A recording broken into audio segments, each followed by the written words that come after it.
Merry Christmas, everybody. Happy Christmas Eve. However, I hope you're enjoying your holidays. I hope your holidays are very fruitful and enjoyable. I hope you're spending time with family and friends. Um, Obviously, you see I'm by myself here. Most people are getting ready to enjoy their Christmas and Christmas Eve, with the family and stuff, whatnot. But hey, the job never stops, right?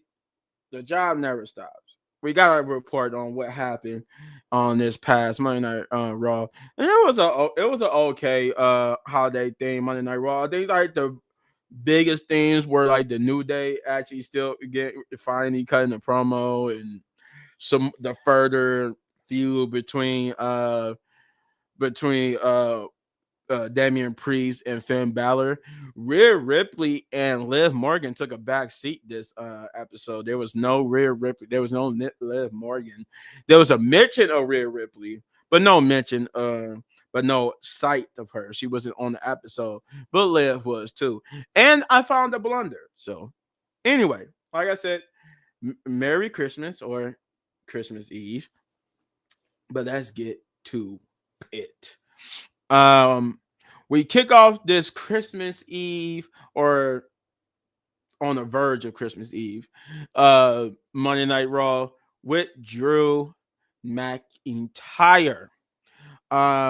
Drew basically came out. You know that what I like about Drew's heel work is that Drew is not the typical heel who sounds delusional, who talks crazy, like just think, oh yeah, you turn your backs on me, you do this and you that.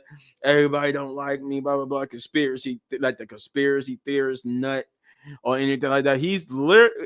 Instead of being that, he just literally is the person who really was done wrong, and everybody is cheering for the person for people who either has not changed or are or really are hypocrites and or people who did WWE wrong. Like for CM Punk, think about what Drew says about CM Punk. He's not wrong about CM Punk. Didn't CM Punk 10 years ago or 11 years ago, whatever, how many years has been? I think it's been 11 years now. But yeah, 11 years ago, CM Punk left WWE. And what did he do? He really did like in Seth Rollins. I'm gonna talk more about it when we get to Seth Rollins, but he really did, like Drew McIntyre said, he really did just tell everybody to go screw themselves. And basically, what the heck? Oh, did I freeze? Oh my god. I don't know.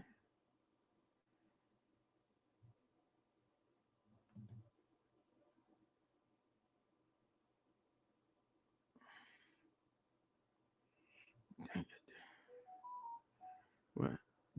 My whole computer froze.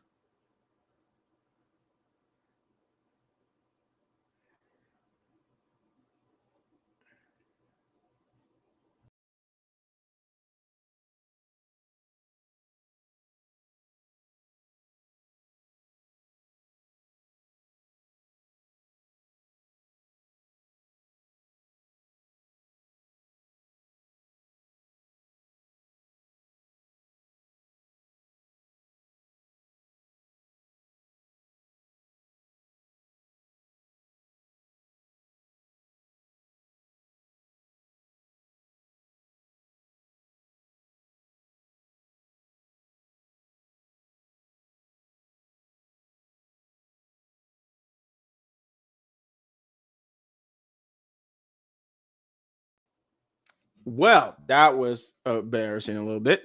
Uh, Ignore the fact that my computer froze on me and stuff like that. But no, what I was saying was Drew McIntyre. Yes, his character arc is crazy. It's wonderful how he basically goes from what the heck is going on? Why do they keep doing that?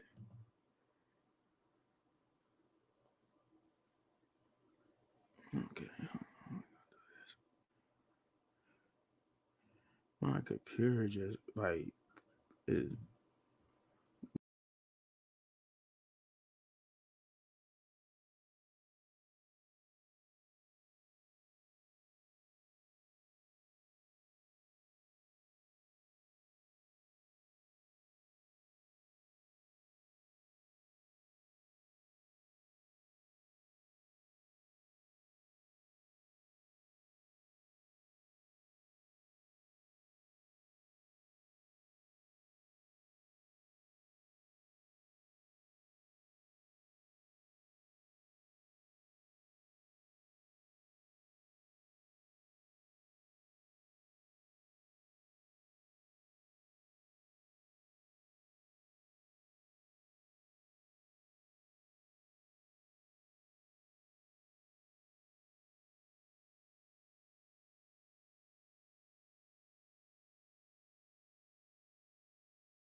All right.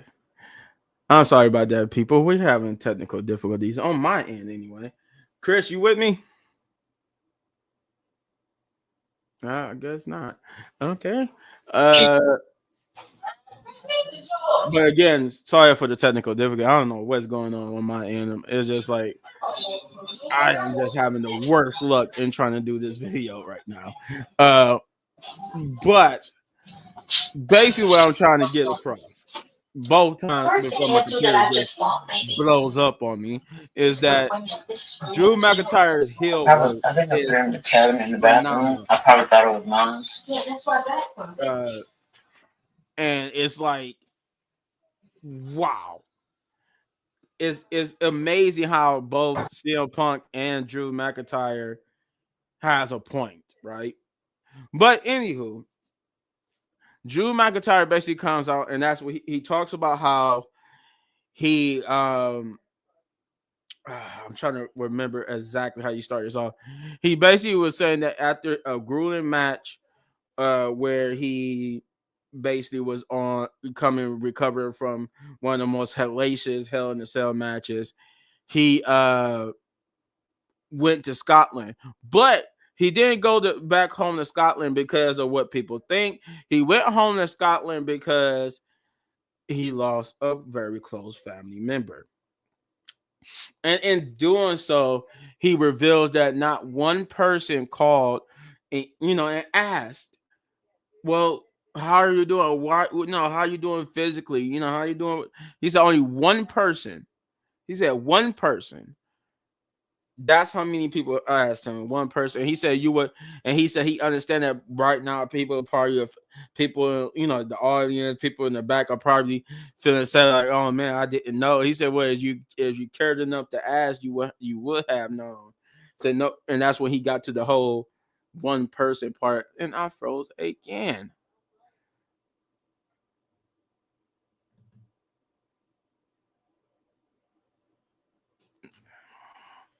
Now, what is going on with this thing? I could not get my thing to work right tonight.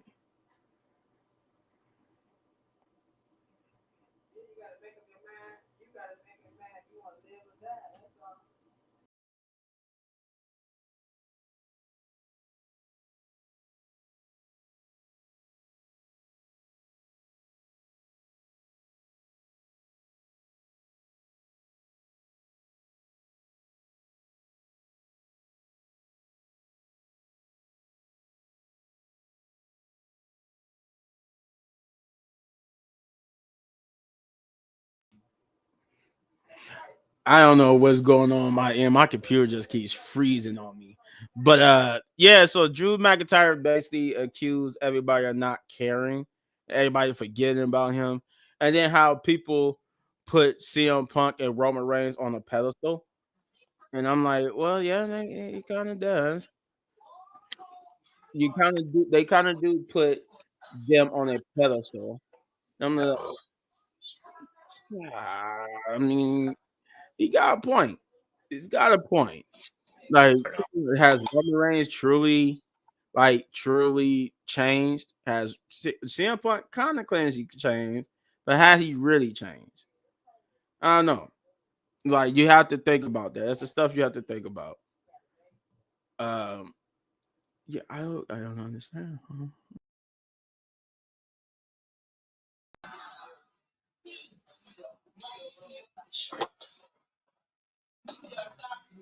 It was okay.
I am having the worst luck in the world right now. This is so good slide string, and my computer is just telling me, Oh, no. it's doing it. It was doing it again for a second. Oh god, I hate this Now, computer. no, it's working. It's working. Anyway, bear with me, guys. Bear with me. I'm just having the Santa's. I guess I'm on Santa's naughty list. And he's like, I don't want to hear you talk today. uh, no, but yeah, Drew McIntyre was basically saying everybody forgot him after Hell in a Cell, and that people choose to put Roman Reigns and CM Punk on the pedestal. This would bring out Sami Zayn, who would tell him that you're not the only one going through this. You know that, right? Everybody in the stands, everybody, at home, watching at home, everybody we work with, we all do this. And you know why we go through this? Because we are WWE superstars. This the life we chose. Uh, it, you know, you want to continue blaming everybody for your problems, then that's what you do. But he did admit, he was man enough to admit that he was, as Drew McIntyre pointed out, he was one of the people. Him and a lot of people backstage was one of the people who thought that he was just going to Scotland just to heal up from Hell in a Cell, not because he lost somebody. And he did it on the behalf of everybody. Apologized, but he's still pointing the fingers at Drew McIntyre, saying that he's pointing the fingers at everybody but himself. But I'm like, and what he Jay and Jimmy does don't have nothing to do with him. What CM Punk and Roman, what CM Punk does don't have nothing to do with him, all that type of stuff. But I'm like, but is he wrong though, Sammy? This is what I love about Drew Hill. He's not saying anything wrong. He's actually true. Roman Reigns has not changed. If you think about it, has Roman Reigns even apologized to Sammy and Jay and them for what he has said and did? No. Not at all. Now the thing is, just to make a quick point. I was watching this video someone made on TikTok. They did like a before and like an after thing, and they pretty much show where how wrong how no how Solo interfered in Drew's match back in 2022 at Clash at the Castle. And then Mm-hmm. after the end, they said Drew haven't forgotten. And then they show Solo as the tribal chief, and kind of like how what happened on SmackDown. And Yeah. I was like, yeah, Drew ain't forgotten nothing. Yeah, and Drew said that to Solo, like, we still got unfinished business. He, even though we would get to it when it happens later on the night, he didn't say that he wasn't going to try to beat up Solo. He just wanted Solo to take care of Roman and stuff, and then him and Drew was going to fight. Right. He made it clear, I'm going to fight you, but I want you to handle Roman and them first. I want you to handle Roman while I work through the original bloodline. But when all that's done, then me and you. So, and that's why I like Drew is basically not. He's not wrong, and in a sense, Kevin Owens is not wrong. Seth Rollins and Kevin Owens are not wrong. Why would you want to team up with Roman Reigns? He hasn't changed. He won't apologize. And that's how they booking him. They're booking him to where he hasn't apologized. When they asked him to apologize, what did he do? He just brushed over it and said that didn't matter. It was all about Solo and the Ulafala. Like, this was just a waste of his time, right? That wasn't an apology. He just didn't want to apologize and said, y'all help me anyway. Right. It's all about what Roman wants. So, and again, I bet people to ask, is Roman a baby face, or is he still a heel? I'm inclined to think he's a heel, but I digress. Yeah, I think he's a heel too, simply because when he gets his Ulafala back, he said everyone is going to acknowledge him. I was like, really? So, like in that all little this rumor about him being a baby face, and he did kind of come back as a baby face, but he's still acting like if he gets the Ulafala, he's just going to go back to being the same Roman Reigns. Correct. So, yeah, the bloodline story for you guys: progress and then regress.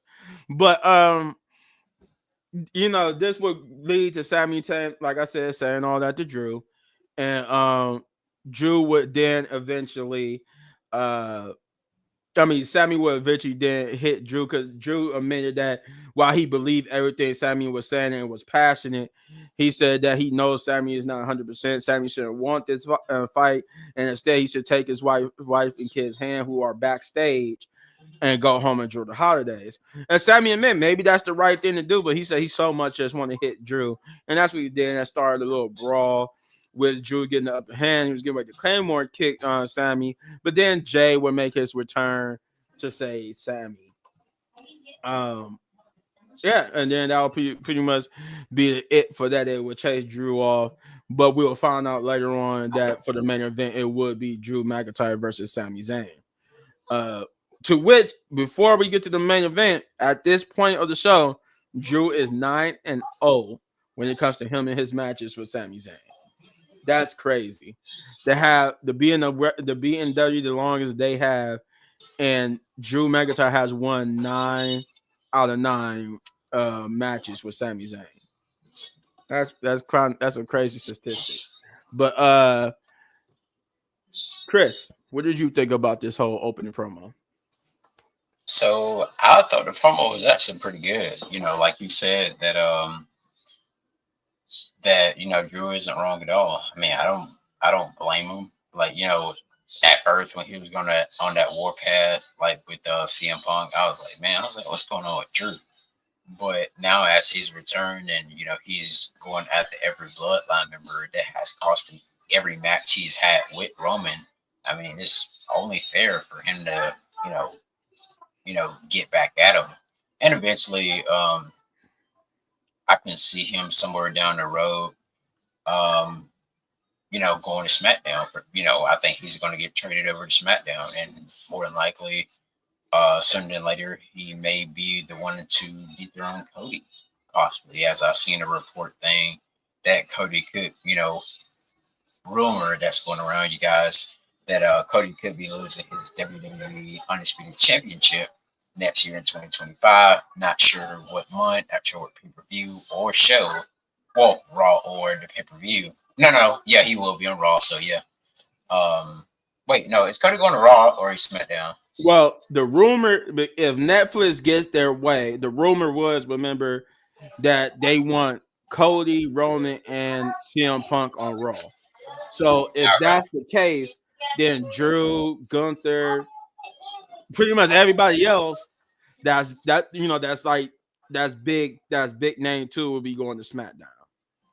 SmackDown will be yes, getting everybody else in compensation for the fact that they got to give up Cody and Roman to go over to Raw. gotcha. Okay, so with that being, That's I mean, if with that, that rumor turns out to be true. If they do eventually trade the champions, then we should know when we get closer to the debut of Netflix or Raw Netflix. So right? Okay, cool. But like I said, that they had a little rumor report that was going around from Russell votes, and pretty much talked about Cody could be losing his championship. Of course, in 2025, the top few names were Drew McIntyre that Triple H is pulling for. Other WWE officials backstage was pulling for like a CM Punk, a John Cena, even though he's about to retire, but who he loses to, a Randy Orton, and a Roman Reigns, of course. Yeah, some I other possible people. we well, hopefully Roman is not true because we don't need Roman Reigns. Like God no. Hey, 4 years was enough. At this point, the only title that Roman needs to win is any title that's not the main title. He don't need to win the World Championship. He don't need to win the WWE Championship. He just need like the United States or the Intercontinental would be good for him. But I think the only one he hasn't won was the Intercontinental. I think that's the only one he hasn't won, I believe, right? no, he's won the Intercontinental, the United States Tag Team. He's won every belt. Yeah, I remember he won the United States and tag team one. Yeah, Okay, he's been Intercontinental champion too. but he's not a Miz though, where he's a two-time Grand Slam champion. But we'll get to the Miz later on in the show. Yeah, we'll get to minutes later on. All right, let's go ahead and go. But the part that I left out is like the point he made about CM Punk, and I'm gonna get back to that point. The reason why I left it out because of where we get to Seth Rollins, so I could get back to CM Punk. I just wanted, since this was about the bloodline mostly, I wanted just to talk about his part what he said about Roman and the bloodline, but he did make a good point about CM Punk, just to FYI for people in this promo. Then we get PFC backstage with Adam Pearce talking about what happened. They showed the video package of what happened. Now, I missed this part last week, but Was I right what? about who it was? No, no. Oh, That's what I was about to okay. get to. So what I was about to say was Chris and the others was pointing out the fact that when they last week when this incident happened, when PLC or maybe somebody else attacked Kyrie Sane, that's somebody else being Dakota Kai. And the reason why I didn't understand what they were saying, but they were saying the reason why they were saying Dakota Kai because when the camera was going towards to check out to get a close up on the action, the camera caught Dakota Kai standing there. And then when then all of a sudden her and Io Sky come out of nowhere to check up on her, but everybody was like she was already standing there and we seen it. But and I was like, oh, okay. And then when I saw the replay, I'm like, that's what Chris and them was talking about. But I noticed one thing about their theory. Nobody was acting like everybody was acting like they didn't see Dakota Kai. If you caught commentary and you caught how they talked about the angle, it was all about PLC. They didn't even acknowledge that Dakota Kai was there, which to me confirms that the camera catches Dakota Kai was a camera and is a camera error and a placement error about Dakota Kai. The camera was never supposed to show Dakota Kai. Cause you could tell. Cause at first, I had to keep rewinding that part just to see every time, just to see was that Dakota Kai, and that was Dakota Kai. I recognized her outfit, and I'm like, okay, well, why We was won't she? we won't get copyright if we show it, right? Yeah, Just you'll get copyrighted if you show it. just a But couple, see, just a but couple it's seconds. basically, I mean, it's in a nutshell, it was just basically a error. Because if you know how backstage segments work, of course, if you don't know, they don't really be just somewhere off in the distance on the other side of the building. All of a sudden, when something goes down, they come running to the rescue. They be right there. The camera just don't show you, and that's what this is supposed to be. The camera was never supposed to show uh it was supposed to show Dakota Kai. It was just supposed to come past and show PFC in the aftermath of the attacking Kyrie Sane. And the belief is that Dakota Kai and everybody just came afterwards. And the reason why you could tell, if you look at Dakota Kai's body language, she freaked out. She was kind of freaking out because she was like, "Oh crap, the camera saw me." She realized the camera saw her. And right when the camera went past her, you could see her try to step back. So, and then the fact that Adam Pearce confirmed that it was PLC who attacked her. So, you got those two things. You got PLC being confirmed by Adam Pearce that they was the ones who attacked Kyrie Sane, and the fact that you could tell that Dakota Kai was just she wasn't in the right spot. But that's what the reason why I mentioned that is because in this promo, Sonya Deville is saying since Kyrie Sane is injured, unable to compete, she wanted to be put in as the replacement, and that's when Adam Pearce confirmed, "Oh, you want to be put in as the replacement after causing Kyrie Sane's injury." So he like, you wanted me to reward you guys for injuring her, and she was like, well, yeah, I want to be in the match. He's like, no, I already got her replacement, and that her replacement would be Io Sky, and they didn't even deny it, so it's pretty much confirmed that she wasn't. It wasn't like they wasn't trying to run an angle. They wasn't trying to run an angle where somebody mysteriously attacked her. It would look like it was PLC, but it might not be PLC. No, it was PLC. It was just an error on the cameraman and on Dakota Kai. Dakota Kai was standing in the wrong spot. She was standing too far into frame to where we seen her. So it just made it look weird. We just seen you. So why you acting like we seen you and you seen the camera? That's how you know, because when Kyrie Sane was screaming, you saw Dakota Kai was looking for her cue to make sure that she wasn't in frame, and she realized she was, and she was like, "Oh crap!" So it looked weird because why are you standing there while your partner's screaming? It's like, and then you come into frame, so that you could tell by the way how they came into frame, all concerned. Dakota Kai was just standing in the wrong spot. Accidents happen. We are human. I really want to. Let me see if I can pull up the picture real quick here. It's like a real quick frame because it took me like, I want to say like 6-7 tries just to finally catch the frame of her standing there to confirm it was her, because I couldn't tell, because I couldn't remember what she had on. And then when they showed her checking on Kyrie, I seen that she had on like this tank top and jeans and stuff, and her hair. And then when I finally got that frame, I was like, "Oh, that really was Dakota Kai. She really was just standing there." But you could tell it was weird because she was standing there while Kyrie Sane was screaming. I'm like, "Oh, okay." It was a blunder. It was an error. It was nothing they could do about it. And I give Triple H his props for that.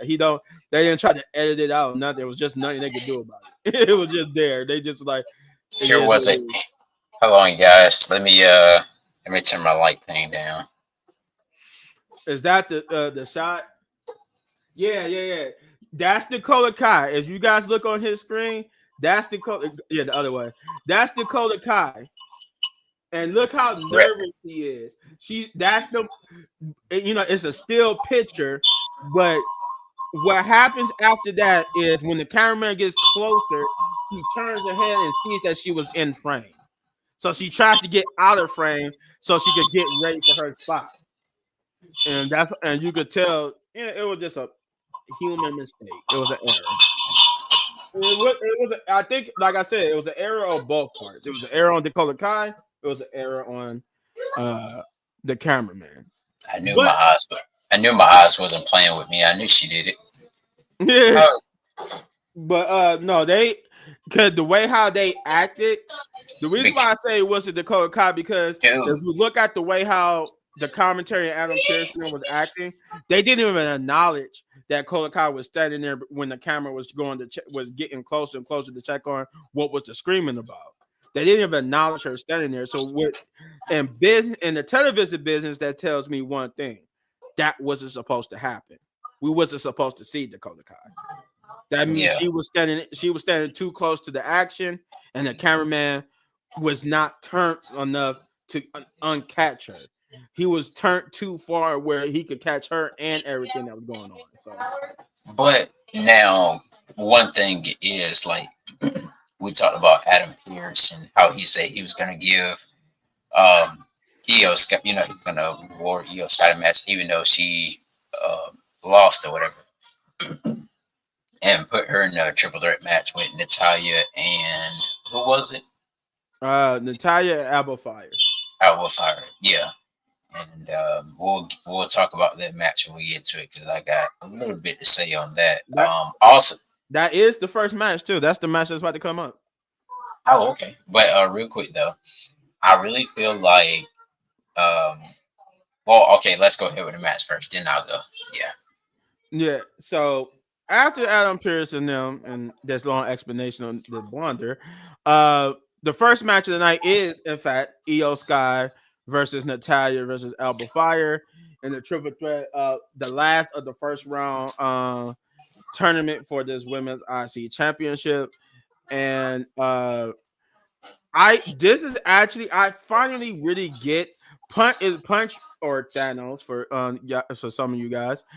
Uh this is the reason why I actually paid attention to it. And I'm like, you know what? I think Triple H was understood what Punch was saying and was like, okay, that's why they ran this whole angle with PFC injuring Kyrie Sane, because the difference between the two tournaments, the one for the women's United States and the ones from the women's Intercontinental, the United States tournament had more main champions in it.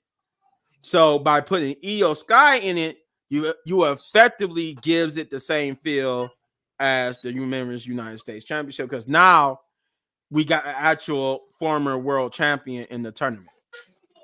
So now it's kind of fixes the blunder with the IC title tournament. Um, but nonetheless, it was a good match. It was a good opening match.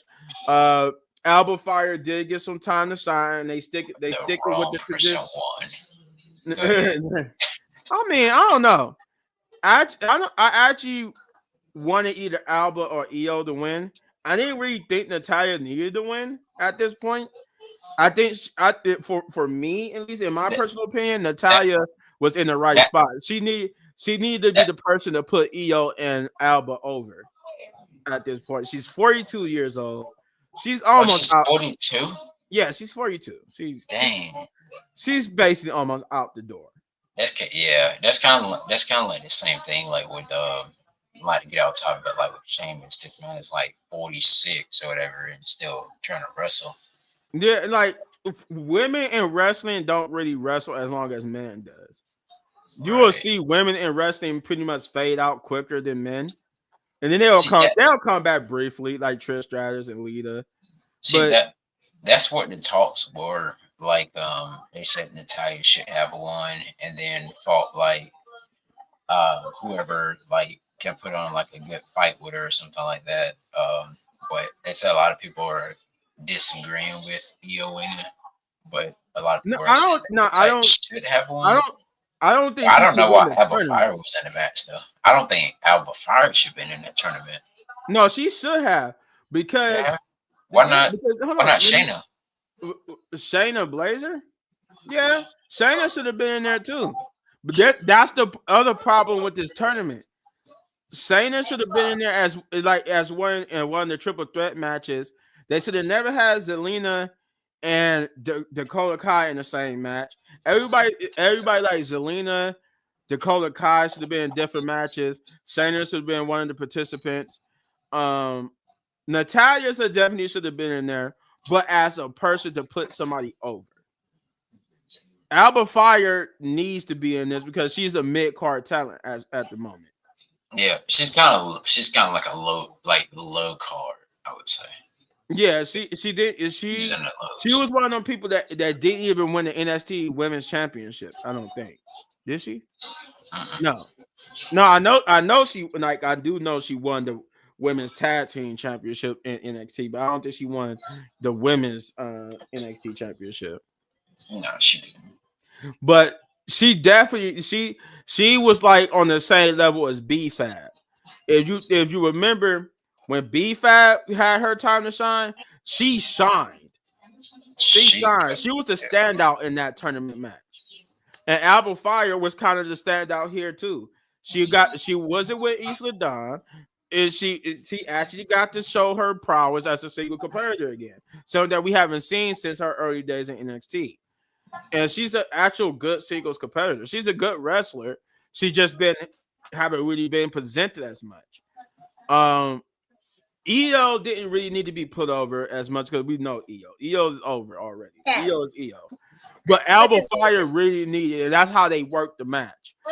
Io and Natalia mostly put Alba Fire over because they Alba Fire has majority of the good spots. She had majority of the action going for her. They even had it where she could have almost submitted Natalia. She wasn't overpowered by none of them. They gave Natalia her time to shine, but it wasn't as much as Io or Alba Fire, which is what it needs to be. Natalia needs, if she's not going to be the winner of the tournament, she needs to be the person putting over the younger talent. And I prefer her putting over the younger talent because she's 42. And I do get it. I know Shay said that she only has 2 championships. She was a former Divas. She got 3 championships. She's a former women's tag team Divas, champion women. and former Divas champion and former WWE SmackDown women's champion. So, and like, yes, would it have been nice for her to have won? Yeah, of course, because of the lineage whole thing. But at the same time, this is about putting a new star over. So that's what this should be. Like, I don't even in the end, I don't even think Io. So that's the part I was trying to build up to. Is the rumors they were saying rumors was that they want Io to win the whole thing, become the women's United States, the women's Intercontinental Champion. And I'm like, no, that either needs to go to Dakota Kai or Lyra. And the only reason why I said Dakota Kai or Lyra is because we already got a heel champion and Chelsea Green for the women's United States. So we need a baby face for the women's Intercontinental Champion. And that needs to be, and right now the baby faces needs to be Dakota Kai. Disconnected. Or it needs to be Dakota Kai or Lyra Valkyria. But overall, this was a good match. I think Io hit like her moonsault on Natalia for the win. But letting us, it was a good opening match. I'm glad they gave some shine to Alba Fire. I'm glad to see her on the main roster and not be on NXT. That whole and I still don't understand why she was on that episode of NXT. But it was weird. Oh yeah, no, go ahead, do your thing, do your thing. Um, but then when Chris come back, we'll ask his opinion on the match. But we'll go ahead into this funny Judgment Day promo, and that Judgment Day promo was hilarious. I mean, they did the Judgment Day promo was basically like, you ever seen like the TV shows, sitcoms or genre shows where there's two people in the room with a group of friends, but the one friend's like, that's because they mad at each other, so they like, hey, Chrissy, can you tell Jeff that I don't like him? And then Jeff like, well, hey Bob, can you tell Chrissy that I don't like her? You know, it's like they did that angle where Liv was like, hey Raquel, can you tell Finn that the reason why this is the reason why I didn't want him going out to Damian Priest, because I knew this was gonna happen. And then Raquel was like, hey Finn, Liv said, and then he's like, hey JD, can you tell Liv that this was that she's got her own problems to worry about, and she should worry about Rhea and then get off her back?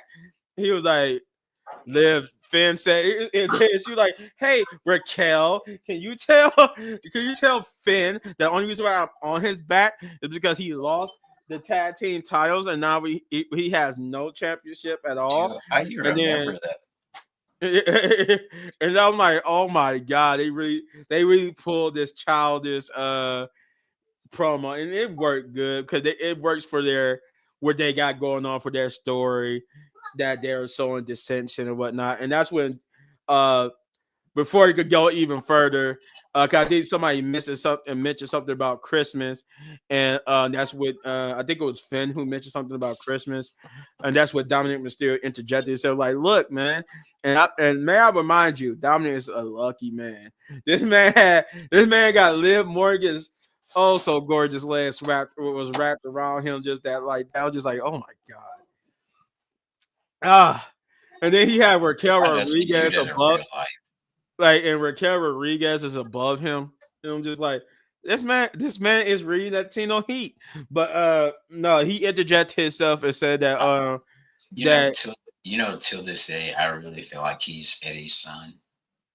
I mean Rey Mysterio even joked about that. He said that he one time he really did ask his wife, is Dominic really is Eddie's son? Like cause he is more and more I'm looking at him, he's tall like Eddie and he looks like Eddie. Like, did you cheat on me with Eddie Guerrero for real? And she was like, she said, yeah, he's Eddie's son. And then, but then the thing is, I laughed at that, but if you look at the early WCW picture No, of look, Rey wait, wait, Mysterio, wait, wait. Look at this. I want to show you something real quick. Um, Shouts out to Jeff, by the way, because he said he's seen this earlier already. But this was like a photo thing that someone created. oh, And that look at, AI stuff that y'all saw. yeah, look at Yeah, this. that's uh, it's hard to see because the camera won't focus on the phone. But that's the AI photo he's trying to show is Eddie Guerrero meeting like current stars, and they had one with him meeting Dominic Mysterio. Yeah, That's Eddie Guerrero, like an AI photo of Eddie Guerrero meeting current Dom Mysterio. And they even in the AI photo they gave Eddie Guerrero his old mullet haircut again from like the older times. And that's like, and that I think that's Braun Breaker and Eddie yeah. Guerrero. hmm Yeah, it was that's some good AI pictures. I would have love for Eddie Guerrero. Yeah, that's Eddie Guerrero and Seth Rollins. Now that looked real. That always looked real. Like they really did take that picture together. There's Eddie and Roman Reigns. That's cool. Like, Eddie would have probably been like really helping everybody because Oh yeah, he was that. yeah, Um, but no, Dominic Mysterio said that he was going to basically he was going to step up for the family and face Damian Priest. And Finn Balor was like, "What? Because you think you better than me?" He was like, "No, nothing like that. I just got a plan. I'm gonna go talk to Adam Pearce to get the match, and once I get the match, I'm gonna come back and tell you guys what the plan is." And he was, and and Finn just calmed down, and then when Dominic was left, she just scoot her way over from Finn because she didn't want to be near Finn. And he was like, it's Christmas. JD just looked to the heavens to ask Santa, could they have not a one day with drama? But that wouldn't be the last of the Judgment Day. But but what? that Quick was a funny question. promo to me though. What is Carlito's role? Like he just seemed like he's the clueless one. He's based as of right now. He's kind of like taking over Dominic Mysterio's place in Judgment Day, where Dominic Mysterio was like the member of Judgment Day that was always going to get pinned and beat. But now it's kind of like it's Carlito. Carlito is always the one who's going to get pinned and beat. Where I think you could safely say that Dominic Mysterio has moved up to where maybe now he's the person in the group that gets some wins now over the person who doesn't get wins. But yeah, I think you could say that. Yeah, you can. I think you could say that. No, or did he? I don't know. Yeah, I think you could say he moved. I want to say he moved up to be on the same level as Rhea or Damian Priest when they was in Judgment Day, but he's definitely not the guy that loses matches anymore. He's definitely not the guy that's moved up from that spot. Um, let's see. Then when we go after the Judgment Day, then we just got a little backstage promo where Sammy and Jay are just celebrating. Sammy is surprised that Jay is back, and he said you didn't call, you didn't text, you didn't do anything. You just popped back up. You gotta let somebody know that you was coming back. And he just said, yeah, he just wanted to come back and get his pound of flesh from Drew McIntyre for taking him out a couple of weeks back, and that he want a piece of him tonight. But Sami Zayn tells Jay that I kind of started something here, and you gotta let me finish.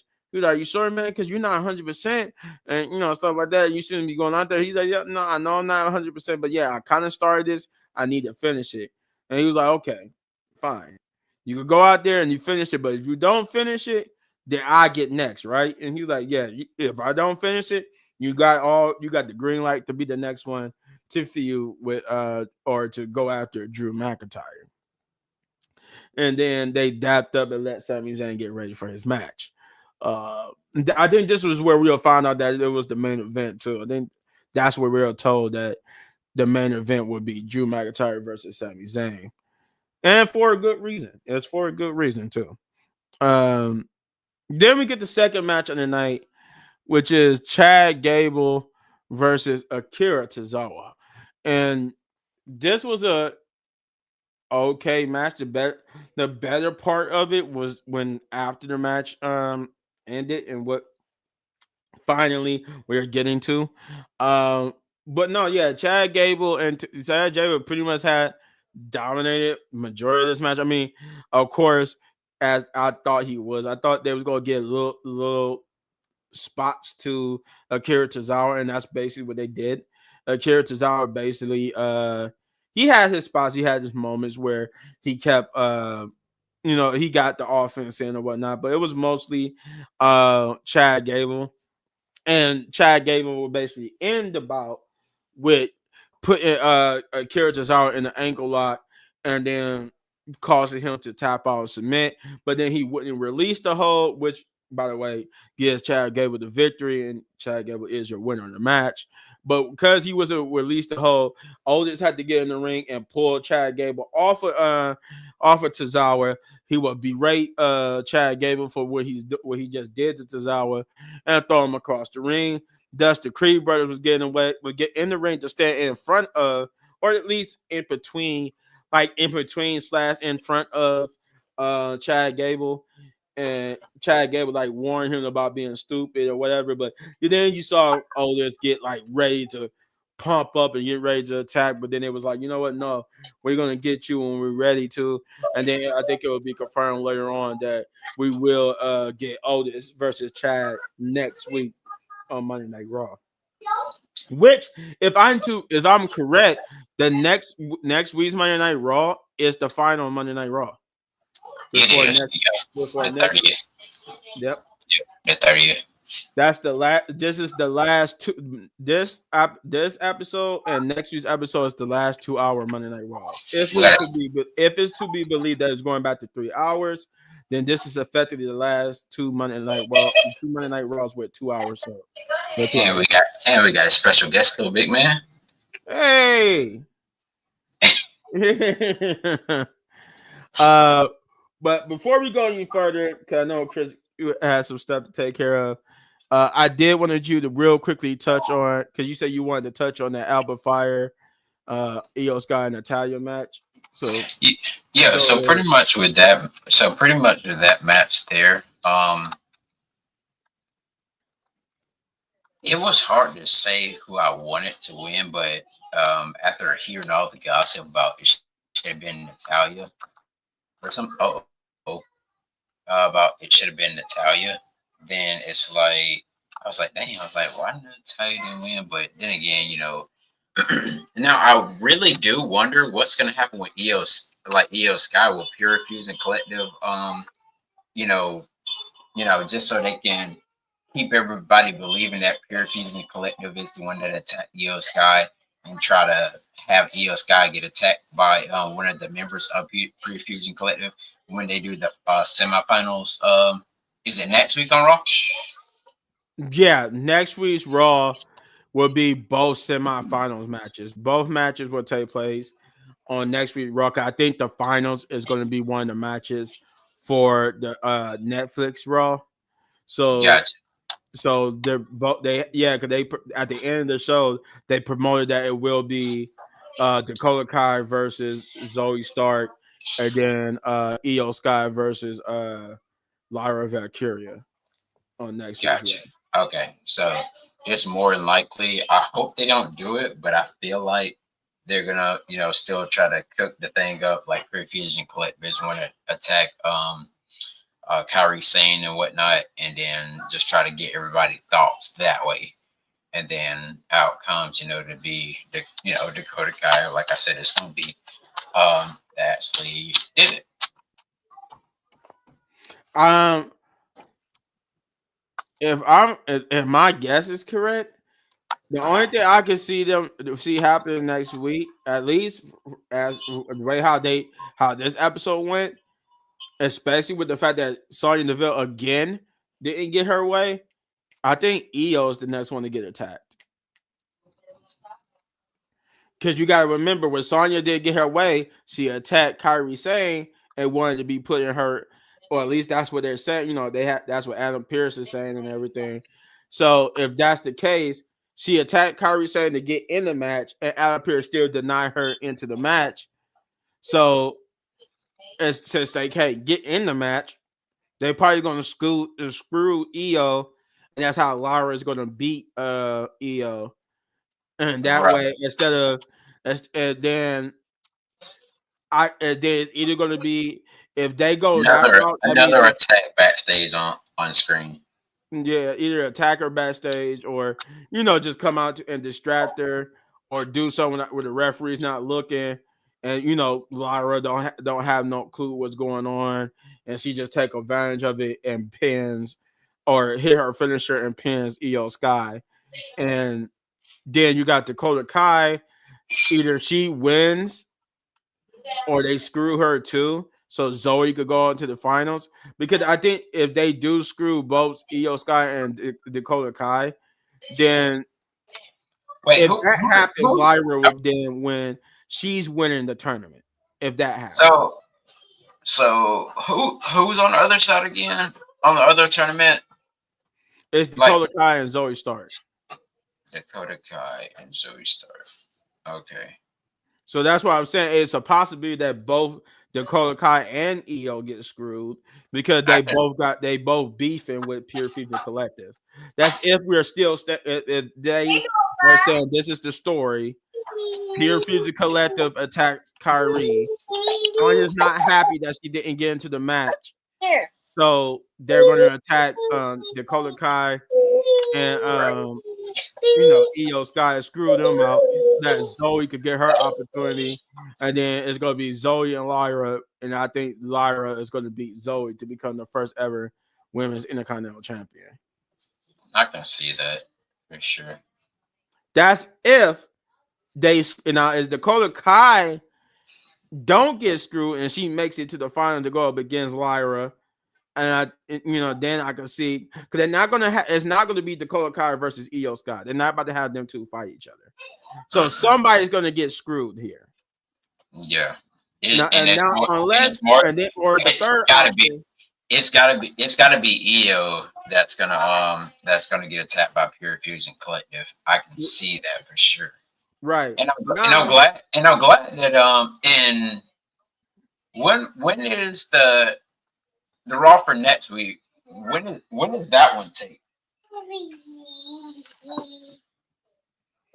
I have no idea. I don't know where it takes place, or that even if it's live or still pre-taped.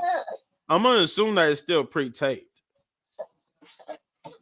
because I know for sure the Raw on Netflix is gonna be live.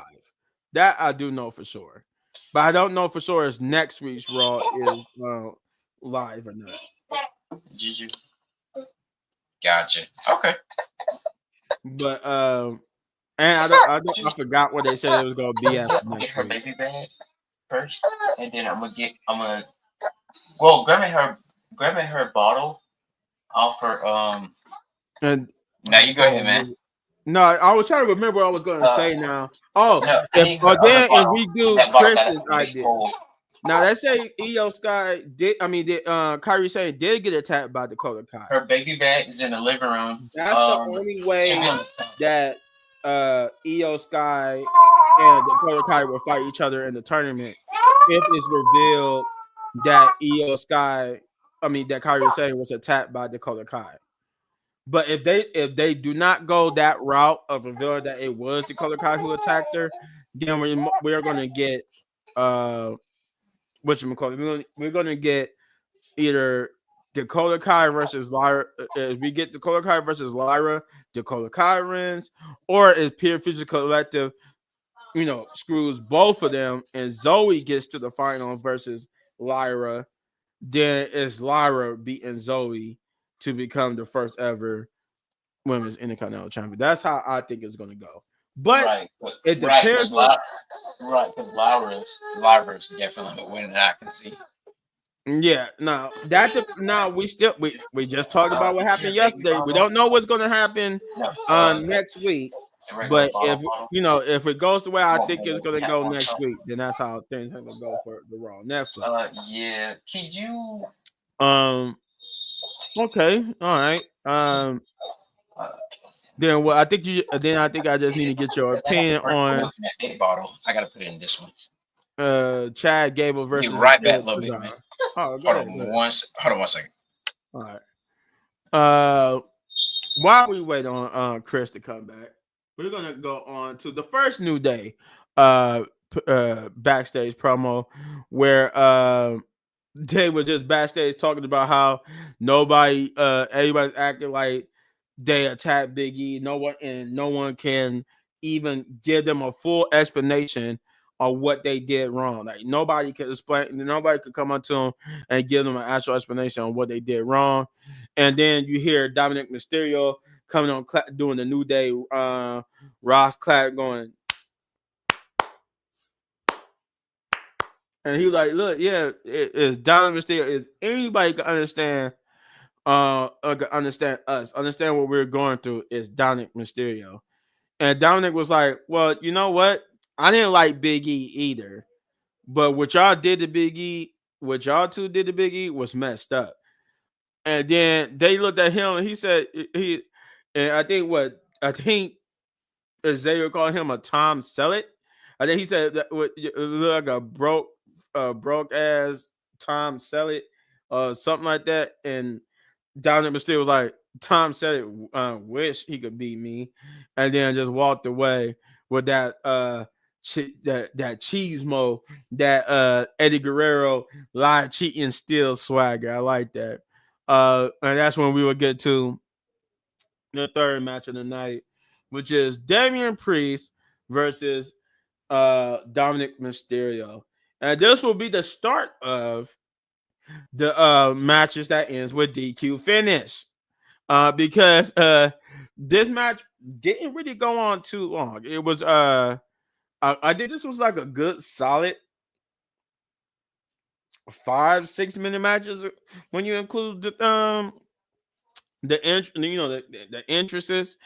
Um this was like they got some solid offense. They kept running outside And then, like that, yeah, they went back and forth. They ran outside. Damian Priest sold his superiority, but that last time they ran outside, Damian Priest again sold his superiority by beating up on Dominic Mysterio. Dominic did get some offense in between all this, but it wasn't that much. It was mostly Damian Priest, a little bit of Dominic Mysterio. Um, then Damian Priest was just beating up on Dominic Mysterio so much he threw him to the outside, and then that's when we got what Dominic Mysterio getting thrown back into the ring by Damian Priest, and then Damian Priest stops to think. He's like, "Huh, I was a former Judgment Day member. I know how this stuff works." So he looks over to Santa, and what do you know? Santa that's in the crowd is not Santa. It's JD McDonough. So he grabs JD McDonough, tosses him over the barricade, gets ready to. I think then he tosses him over the announcer table into Wade Barrett, and you just hear Wade Barrett go, and he just crashes into the barricade, and then he comes out of nowhere, just like, oh, I think. I don't know if I pulled something or because of like he already hurt and stuff. He told me he pulled something, and then of course, before he get back in the room, he's like, okay, check that man. Where's Carlito? And then he realized Carlito's under the ring because he knows the tricks. So he opens the he pulls up the apron, and Lord behold, there go Carlito. And he beats and gets away with Carlito, but then he will get attacked by Finn Balor, which will cause the DQ. And then they would proceed to jump Damian Priest and beat him up until the War Raiders came out for the save, but beating up on Judgment Day. And helping him and beat up on Finn Balor now, to which Damian Priest hit a South of Heaven choke slam on, excuse me, on Finn Balor, to which War Raiders and Damian Priest will stand tall. Oh, it was a pretty okay match. I'm not gonna say it was bad. It was pretty okay. I actually enjoyed it for what it was. It was pretty okay. Like I gotta admit, it was pretty okay. It was a fun little match. I like how the little angle they tried to run with, because Damian Priest was a part of Judgment Day. He knows the Judgment Day's tricks and everything. So it's not like the Judgment Day can't do anything that he doesn't know they're gonna do, right? Um, let's see. All right, DQ fans. And then that's what we will get to, the Seth Rollins promo. Now, Seth Rollins is having a sit down interview.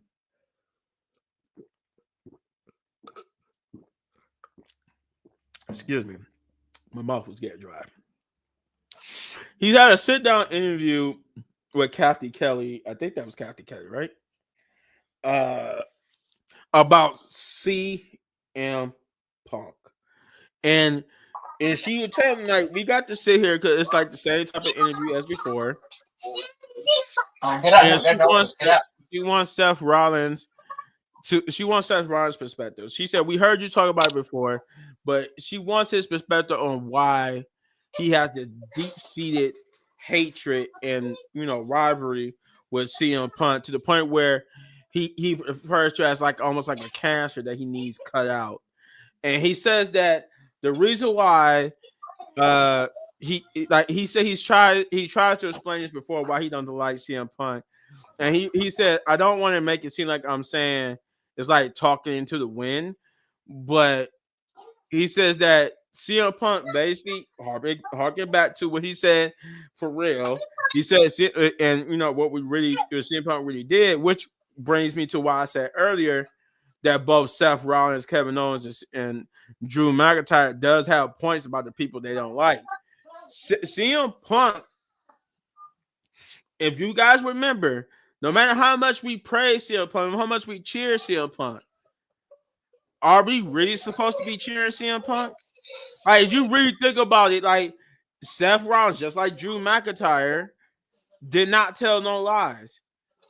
10, 11 years ago, CM Punk did leave the company He did go on numerous famous talk shows and trash talk WWE. He really did do all that. He did actually try in a way to kill WWE with his words. He tried to kill it. He tried to destroy that place.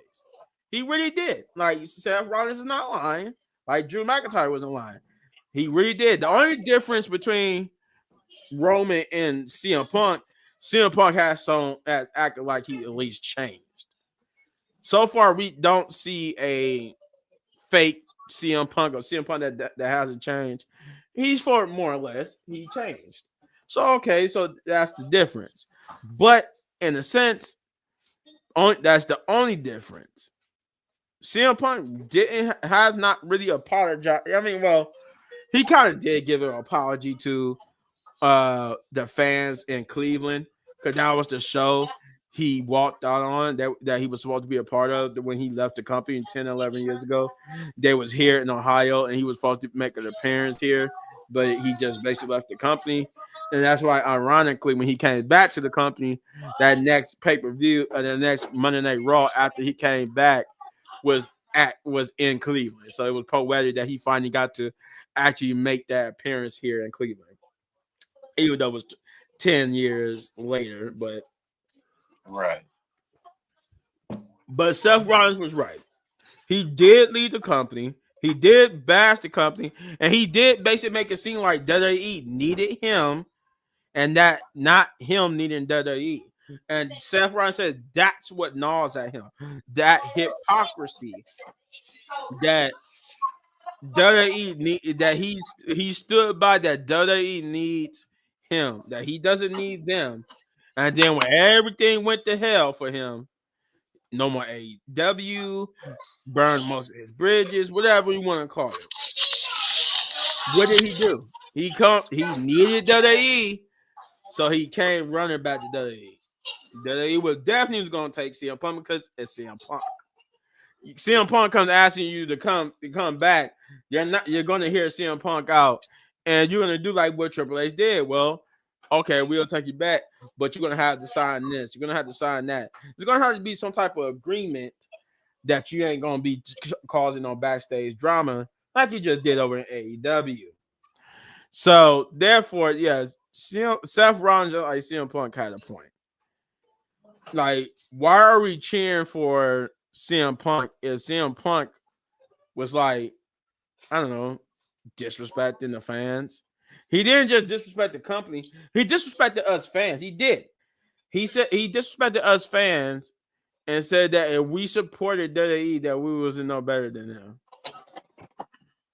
So Drew, like I said, that's why I said I'm gonna touch on this again when we get to CM Punk.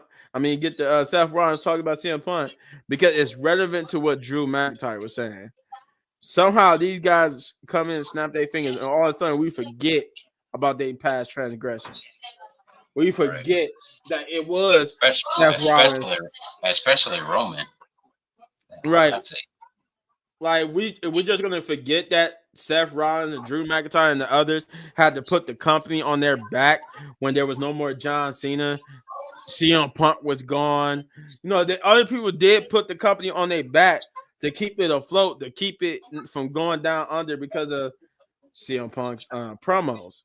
So, yeah, I mean, he really I would say he really hasn't changed. I don't think he really changed at all. Let's see. But before we move on to the fourth match of the night, Chris, now that you're back with us, before we need your opinion on Chad Gable versus Akira Tozawa. So that match right there, I felt, I already knew Chad Gable was gonna either it was gonna be Chad Gable winning by pinfall or tap out or interference. Something was gonna happen. But when we did get the stare down between Chad and Otis, which we should have got that. While ago. Yeah, we've been supposed to got that, and they went in a whole different direction with the Y6 stuff, which I feel like they're going downhill as well. But we're about to talk about that in a minute. But Yeah. But you know, I don't feel like they're going downhill. But I mean, I would tell you my honest assessment of them so far. So, but when we Yeah. get But yeah. But yeah. Now see the stare down. Between the two. It's definitely about time for them to either do some kind of. Well, they can't do a 6-man tag match because they don't have a third man. So, but yeah, I really feel like it shouldn't be Chad versus Otis, but where do you go from there? Like an interference or something, and then I mean, I would like for Otis to start trying to get him some gold. and then I like shaking he be doing. I'm like, what dude? Like, what are you doing? That's like his little Hulk Hogan Hulk up. It's like what Hulk Hogan when you try to hit him, he just go, "Whoa." Then he go, you know, that's just basically it's like that or his version of a Hulk Hogan Hulk up. Yeah. It's like when he first did that, man, that John scared me. I'm like, man, I was like, dude, is he okay? But yeah, I was like, oh, okay. So, but anyways, we can go ahead. Okay, then after that, just real quick about Dominic Mysterio and Damian Priest. Go ahead. No, I was just about to say because I already had talked about that, so I just need your opinions on that before we move on. Okay, so we Dominic Mysterio and Damian Priest. I have to say, that was a pretty cool match. And did you already get to that segment backstage with the New Day and Dominic? Yeah. I had because Oh, okay. that was after that happened after the Chad Gable match. Okay. So going to that little promo thing or that little backstage segment there, where Dominic was pretty much, as you probably already said, that he was like, he said, I don't like Big E, but that was crazy. And then Yeah, so and then it was like Xavier got bad. He was like, "What your?" I think he said Tom Selleck or something like that. it, Broke Tom Selleck. he said a broke ass Tom Seller Yeah, or Tom something like Selleck. that. And then he was like, Tom Selleck wish he was me. and Oh, and that part I didn't. That part I didn't hear. A lot of people in their review were saying that uh, about the saying Tom Seller wish he was me. I did not hear that one. yeah, that's basically because when Xavier called him that, Dominic Mysterio stopped and turned back. It was like to hear what they were saying, and then he was like, and his response was Tom Seller wish he was me, and then he started walking away with that Eddie Guerrero machismo, like that aura, like that cockiness of Eddie Guerrero. You said Tom Seller. Yeah, I think that, and I think that's what Xavier called him. It sounded like that's what he called him.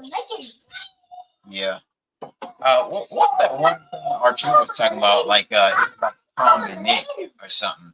That's a dude that looks similar to Dominic. You said R-Truth? Remember Archer was said he thought Dominic was Nick or something like that.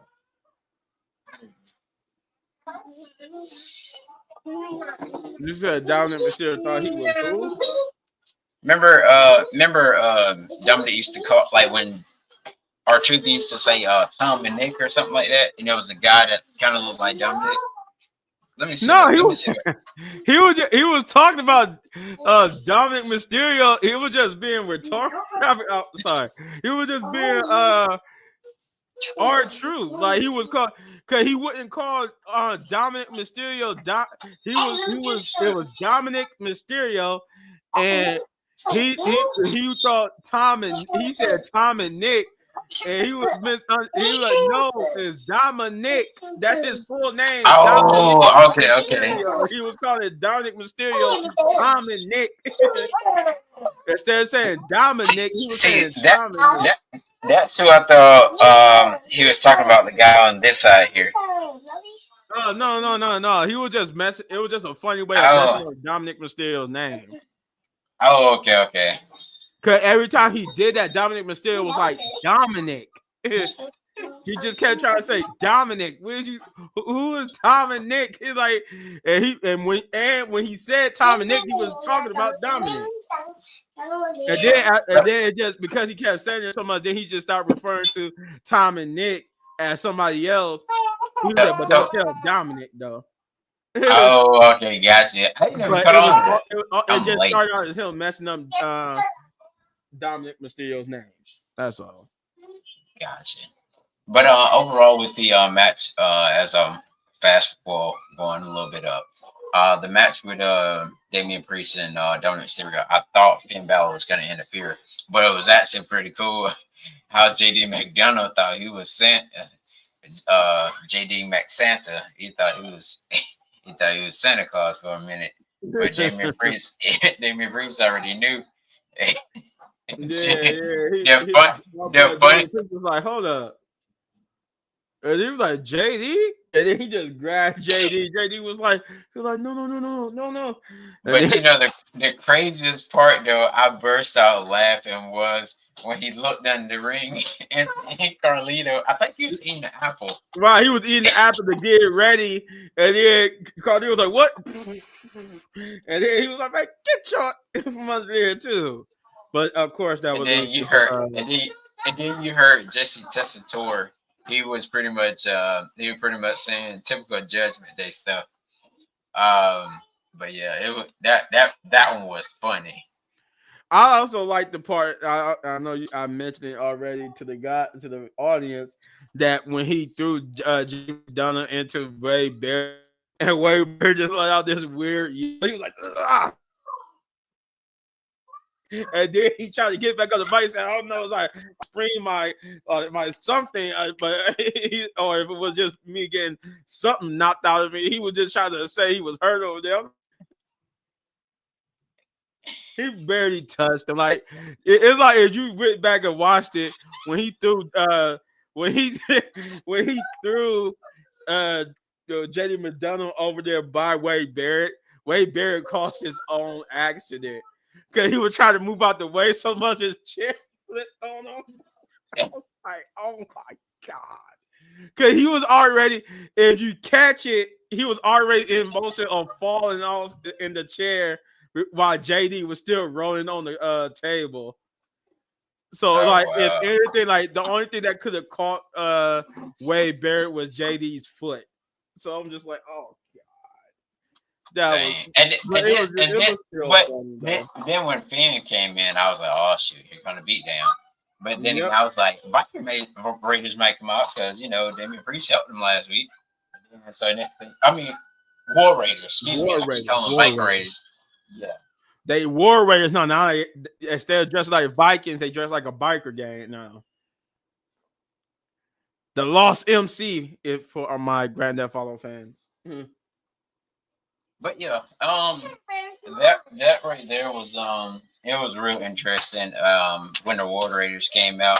But I do have to tell you though that I really like Damian Priest's new twist part of his song. I don't know if it's a new song or just a twist, but I feel more so as it's like a twist in the song just a little bit. You were talking about at the beginning? Yes.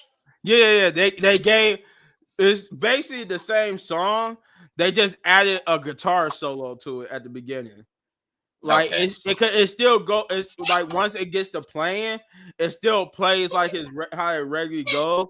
They just Yeah, give that cause beginning it you part a that's guitar solo and some extra guitar moments. yeah, because I remember when I think was it when he was heel or when he was champion, he used to say "all right" or whatever. It still says all. It still says it. No, I'm talking about at the beginning he used to say like "all rise" and all that. Yeah. Um, But when his song actually get playing, you can hear it. It said he all Smith. Yeah, and I, he still have that part of the song when he said all. for the something he said for the punishment and then for something else, but it do have him saying "all rise" still in it. It Yeah, just don't say that at the beginning. Now it just says that that's like part of the lyrics of the song. yeah, that thing that is fire though. But um, I can't wait to see what to see when these two are gonna fight. And actually, I hope it don't be a regular match because I feel like they should do a little bit more into this match. But Oh yeah, at this point it don't need to be a regular match. It needs to be a false count anywhere, something like that to end the feud permanently. right, because it looks like they're about to do a it's in the in me and mommy closet. It looks like they're about to do a 6-man tag match because I don't know if you caught this or Yeah, it not. was like for next week. It was like the War Raiders and Damian Priest versus Judgment Day. Yeah. So more likely it ain't gonna be Finn, it's gonna be Dominic and the other two. Yeah.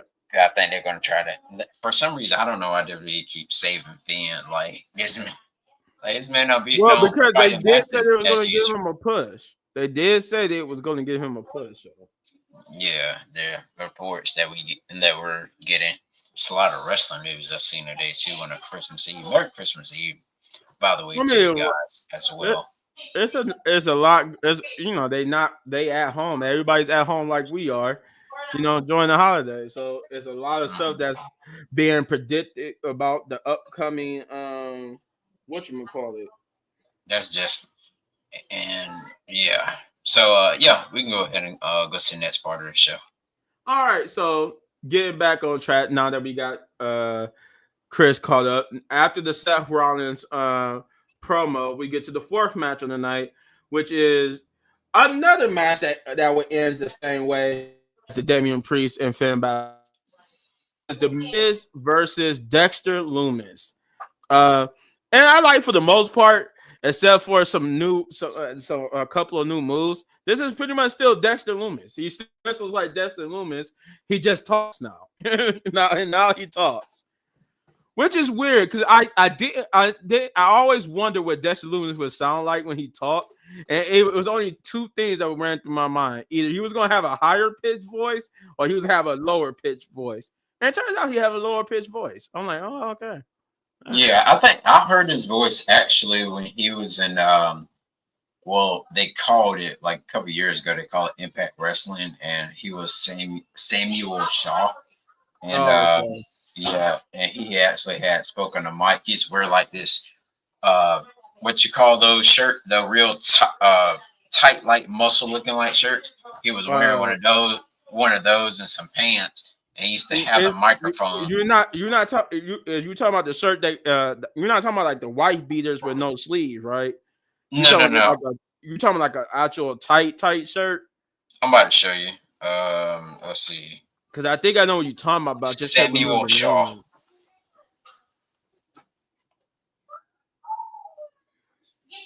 Let me see here. Well, actually, no. It was more like this. I'll take that back. It was more like this was him here. Oh, okay, yeah, okay. Yeah, but yeah, he was in Impact Wrestling. So if you wanna, this was like one of his Oh, okay. But All right. I don't like with his hair. Is that like his real hair? Because I know he's been gone for a while. I think that's real hair. Because last time I seen him, he had that. He got that Corey. He had that Corey Graves. Right. No, I think that is his real hair because he was out long enough to grow his hair that long to have it in some dreads. Oh, it's not Yeah. all real because like when he wear the mask, they got dreads on the mask. So Yeah, cause when when he he pulled the takes it Buzzard off, mask off last night, I seen it. yeah, when he takes it off, you can see he don't have as many dreads as the mask make him look like, but the mask just cooler. It gives him extra dreads. His hair is long. His hair was long enough to where he's been gone. The amount of time he was gone, he could have had he was gone for a whole year. Santa ain't They coming. said he didn't have the last time he had a singles match was against the Miz, I think, in February of 2023. Yeah, I think it was February of 2023. Um, but no, this match was pretty good though. It was Okay. pretty good. Um, Dexter Loomis did his thing. I did like how once the Judgment Day get I'm not the Judgment Day, but what's Who's the going Final on, please? Testament when they got Scroll. involved. He did that They little light up at night. he did that trust fall on Yeah, I got AOP, my wheels on my car. and then I try to remember what else he did. He terrorized the Miz, and I like how I forgot that Dexter Loomis have kidnapped the Miz twice. I'm like Jesus, Dexter Loomis is finding ways to kidnap the Miz. I forgot he kidnapped the Miz a year and a half ago. I'm like, yeah, he did. I'm like, he did kidnap the Miz. I'm like, I forgot that he was stalking the Miz. They brought up that whole rivalry Oh between him and the yeah, Miz. cause he So used to cause me used to look in the ring and what's going he used to just slide out from under the ring like what the heck? right, he Yeah, was gonna slide under there, just be looking all crazy. yeah, But then we will find out it's because he paid Dexter Loomis to do all that stuff as a publicity stunt. But then he didn't pay Dexter Loomis, so Dexter Loomis started stalking him for real. yeah, So it was like it was a little cool callback to it. But the Final Testament will get involved and cause a disqualification, which which in turn again, just like with the previous match, it was Dexter Loomis winning via disqualification, and they would try to get ready to jump him, but in his own I was wondering like, well, is y'all gonna jump him? Why didn't y'all jump him? And then they was like surrounding, like, yeah, we about to hit, we're gonna do it, and then he was just like, he just starts smiling and he raises his hands up, and the lights cuts out, the lights cuts back on, and the rest of the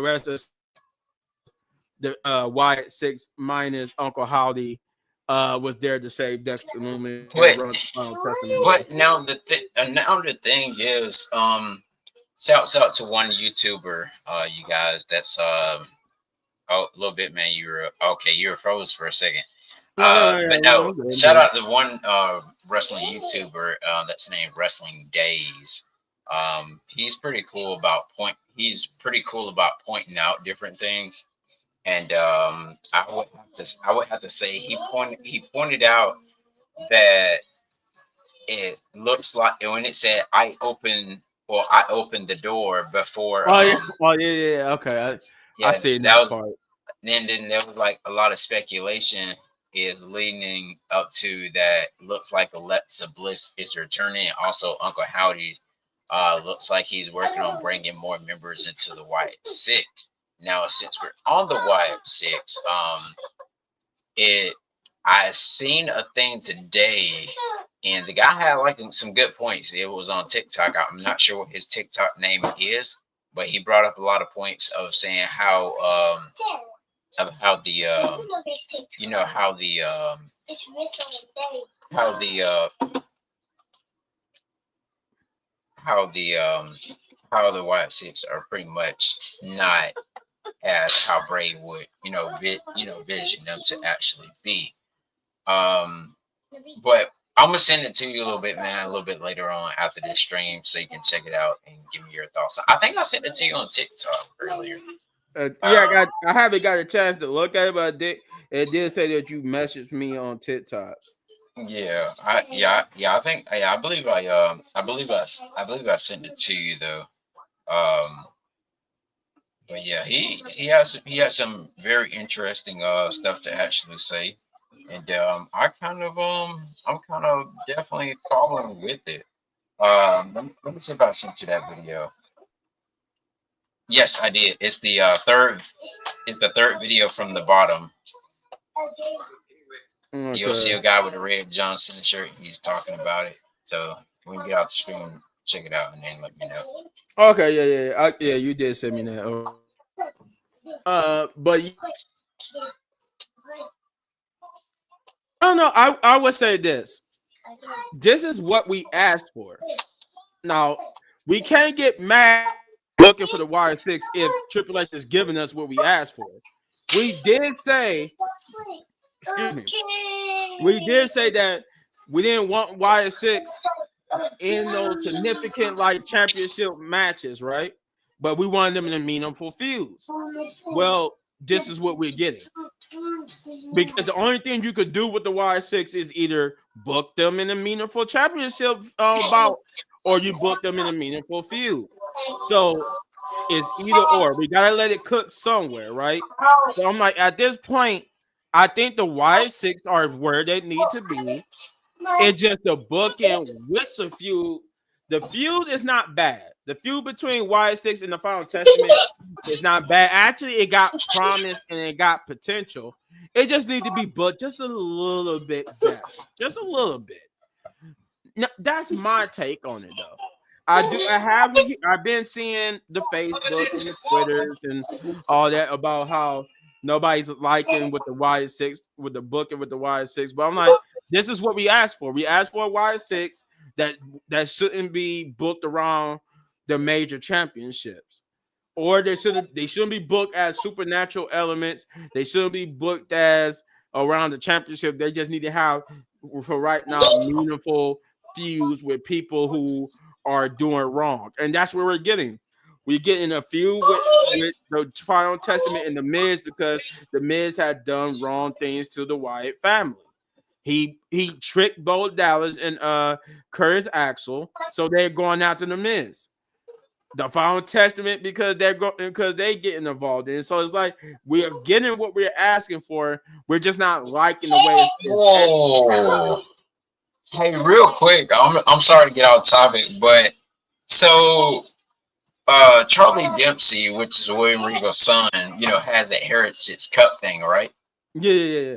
And so Lexus King was knocked out by William Regal, and the referee seen the brass knucks on the ground, and Charlie Dempsey got disqualified, and he lost his Heritage Cup championship. Like, I never understood how that Heritage Cup championship thing actually works. I mean, Real Regal hit. He hit Lexus King. He hit King. He hit Lexus King with hit Lexus King with some brass nuts, and Charlie Dempsey, I guess it was some nuts that was center place in the center of the ring, and he seen it and ring the bell, and the seconds were counting down, and they said winner and new Heritage Cup champion Lexus King, aka Brian Pillman's son. So I was like, wait, what? Okay. But I'm sorry, man. Go ahead though. No. To answer your question, I really have no idea, but from what I'm gathered, the Heritage Cup is like a thing where, yeah, you could lose it on a disqualification because you have to win 2 out of 3 bouts, and if you lose a bout via disqualification, pinfall, submission, that counts as a loss, and you would lose the Heritage Cup. Okay. So I don't understand it fully, but that's what I gather from it. Like, it's one of those things where disqualification is not like a champion's advantage, where the champion can get disqualified and keep the belt. With the Heritage Cup, you can't keep it even if you get disqualified because that counts as a loss for you. Okay. Hey, by the way, Alba Fire and Isla Dawn looks like they're baby faces now on NXT. They're coming out together. Looks like they're gonna be fighting Jixie Jane and Jasmine Nix in a tag match. They were like tagging everybody's hands and everything. So that's how I know that's how they was being presented when they appeared on NXT last week, but then it was on Raw this week. I don't know. It's weird. I'm guessing. That's for Granddaddy House. I'm guessing that they going to NXT. I don't know. I think that would be bad if they go to NXT, but I don't know. Yeah. It depends on who's coming up from NXT to Monday Night Raw or SmackDown, whatever. We'll see how that goes. But but it needs to be Jackie Jane because she's been on NXT for like what 4 or 5 years. Oh no, yeah, no, it's four. G like if anybody, it should be Gigi Dolan and JC Jane coming up to the main roster, and they both of them needs to come to the main roster because you've been in NXT long enough. If you're not if you haven't, they haven't done nothing with you by now, they're not going to do nothing with you. No, you need to come to the main roster and be a part of the mid card division. Yeah, because if you've been on NXT for more than 2 years, yeah, something wrong. And it's been basically that for JC Jane and Gigi Dolan. Yeah, and when was Mandy Rose? What year did they let Mandy Rose go? Well, I'm trying to remember when they even started the group. Mandy Rose got Attraction. Mandy. I think it was. I know for a fact, and I think it was 2022 because Mandy Rose and Lacey Evans left in the same year. Gotcha. And now it's 2024. Wow. Yeah, Okay. so I think that was 2 years ago when they let Mandy Rose go. But there are rumors that she might be coming back at the Royal Rumble. But Really?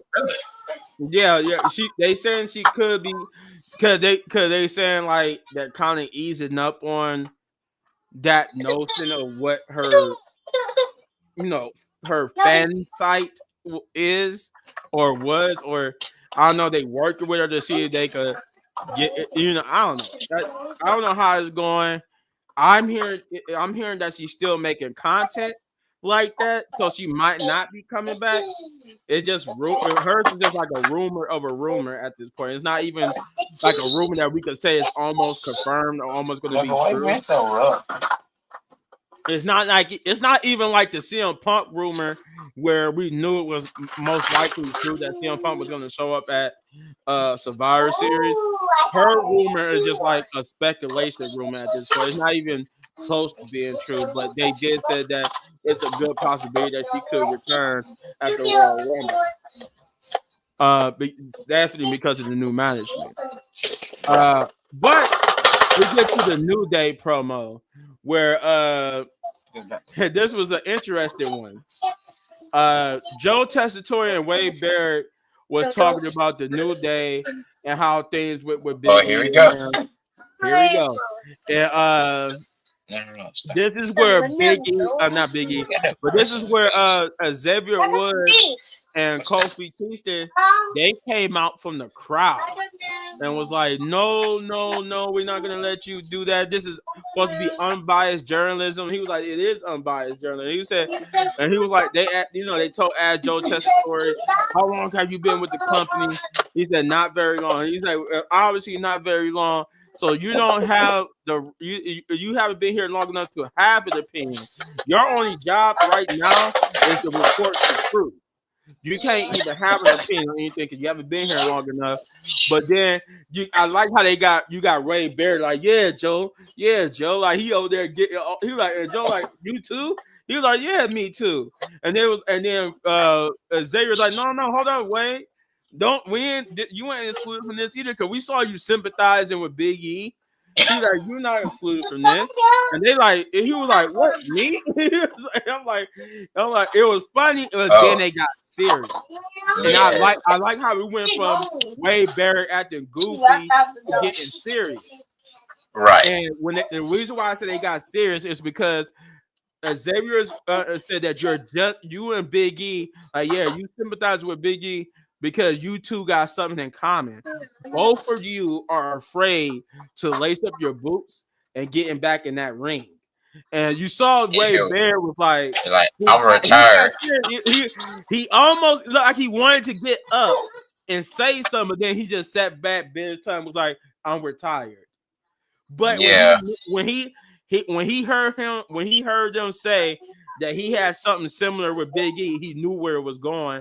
So you saw him sit back and just watch, like, I know what you're about to say. And I wanted him so bad to say, don't forget that I'm the one who changed the landscape around here. And I was whooping all of y'all butts when I was with the Nexus. So Kofi and them can't forget that. Well, not Xavier, but more so Kofi. Kofi was a victim of the Nexus, and I was way there. But yeah, so then from there they would get in the ring, and basically they will talk about how they because they don't understand like why everybody's so mad at them, and that we act like we attacked Big E. We could have attacked him, we could have had him laid out, we could have had him stretched out again. But we didn't. So we don't understand what y'all so angry about us. Like, what did we do? We didn't do anything like what? Telling the truth is wrong in 2024 and all that type of stuff like that. And then we got Kofi Kingston saying like, this is not the homecoming I was supposed to get when I'm here in Boston.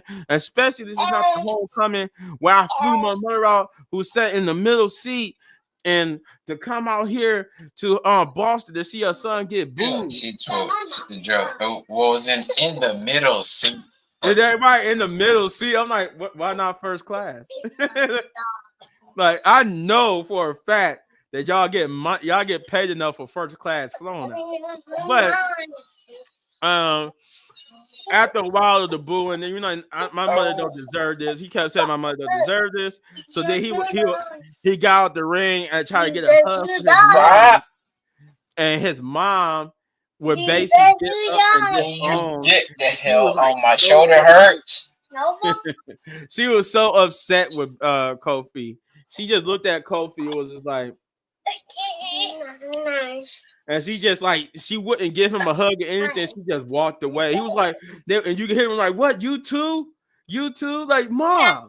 And mom was just like, "Nah." Mom Duke wasn't having that, but I like that. I like how they played that. I like how that his mom was just basically not having it. She was not having it at all with Kofi and them. And Kofi and them, Kofi and New Day are definitely on an island of their own. So. You're awake. I'm going to sleep. Kids, you gotta love them, right? Right. But no, yeah, that was a good New Day promo. And what follows up, what we're about to talk about next, but before then, wait. Before then, we see. No, I was about to ask you what your opinion was, but because there is a follow up to the New Day promo. But before we get to that, I want to ask Chris's opinion. Because for me, this was a good promo. I enjoyed it. I enjoyed that everybody, including their own family members, are turning on them about what happened to Big E. And it's just astonishing. They don't understand what they did wrong. So, but yeah, Go ahead, Chris. So real quick, I'm looking at NXT, not to get out topic or whatever. I just found something real interesting that what you used to call them, like the party girls, Kaden Carter and Katana Chance. Oh, Kaden Carter and Katana Chance. Yeah, they're in the crowd on NXT. So are they going back to NXT? You would think? No. Like he said, no. No. They they don't. They just they do nothing but be tag teams there too. So what's the point in sending them back to NXT? Yeah, I'm like, what are they doing? It's just like, is it done? You know what? I will say this. Maybe Katana Chance goes back to NXT, and Kaden Carter could stay as a singles competitor for the mid card division. But they both don't need to go back to NXT. I definitely think Kaden should definitely stay on the main roster. Kaden could stay on the main roster because she performed very well in her singles match in that triple threat for the Women's Intercontinental Championship. So I don't think she needs to go back to NXT, but if we're saying, well, at least one of them are gonna go back to NXT, there needs to be Katana Chance. But but if not, they both don't need to be on NXT. If they're gonna just do the tag team thing, no, keep them on the main roster, put them on SmackDown. Put them somewhere where they will flourish. Right. But don't just like I would put them on SmackDown. I would take them off of Raw because they're not going to flourish on Raw because the Raw gonna have too many big stars.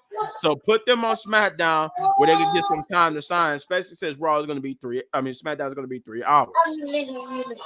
Right. But to get my thoughts real quick over about that Kofi Kingston and As Every Wood segment, it is somewhat boiling up. You know, they definitely want people to get behind them, which I feel like they are right. Like Big E done all these different things like backstage and all that stuff, but he's not even like out there with them to be like their manager. He's been on all these little post shows and stuff like that. But it just still gets me when it was like Kurt Angle got hurt and he came back. And Stone And you Cold didn't even need surgery. But they do have some truths. Like with these they do. They very do because I thought that was weird. I'm like, if you come back and be their manager, so they definitely got some truth. They definitely got truth. It's like because these new heels. And back They as manager at least. Majority of the heels on Raw and SmackDown right now, they definitely have some truth while they are being so aggressive. I mean, except Dominic or whatever. I mean, that's what makes it so fun about Drew McIntyre, the New Day, Kevin Owens. They all got truth. There's they're not really. There's not, Kevin Owens might have gone off the deep end, using package power drivers or whatnot. But his anger got truth. And Randy coming back with punt kick. Right. Drew McIntyre got truth to his anger.